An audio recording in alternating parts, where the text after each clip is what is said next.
Man, Mr. Wiggins, I didn't get second choice again.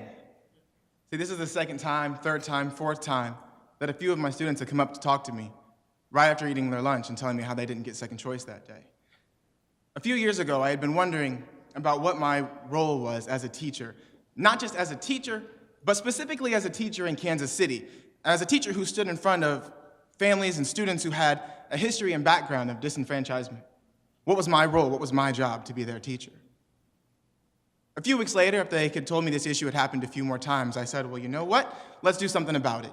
We're going to learn something called advocacy, and you guys are going to learn how to solve this problem. Mr. Wiggins, could you do it for us? Could you talk to someone for us? No, but I can show you how to do it. The next few weeks, my students had talked to me about what they wanted to do and what they wanted to change, and I told them that the first step, the first thing you need to do, find out, is this just you, or are there other people who feel this way? They said, well, there's some of the other third graders who said that they haven't been getting second choice. Okay, but what about the rest of the school?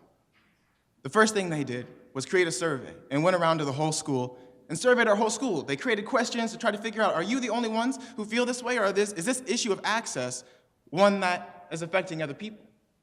They came back about a week later after they had done their surveys and aggregated all their data and said, Mr. Wiggins, we found out that there's like 85% of our school who says they have this issue too. Cool. Well, will you go talk to the principal now? No. But I'll show you how you do that. So we found out who was going to be a stakeholder in this issue for us. The students decided that they wanted to get the principal, the vice principal, the student council, but also they wanted to get the PTA, all people who cared about this issue with them. And on the day that they had to present, they had all their letters and their feet were jittery. And they were nervous to talk, but they weren't scared. I knew that they weren't scared because the letters that they had written were bold. They spoke to the truth and they spoke about what they needed, but more importantly, they spoke about what they wanted to happen next. The truth is that this story isn't finished yet. I found out, though, that our principal is doing what he can to help make these changes, and just 2 weeks back, I found out that our superintendent is actually trying to create a program that's working on our lunches at school. But in truth, between you and me, this isn't about lunch.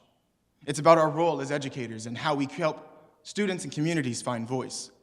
To be a teacher is to have power, a great power, and a great responsibility. But that power isn't meant to be held. It's meant to be given away, so that one day the voiceless will be able to find what has been taken.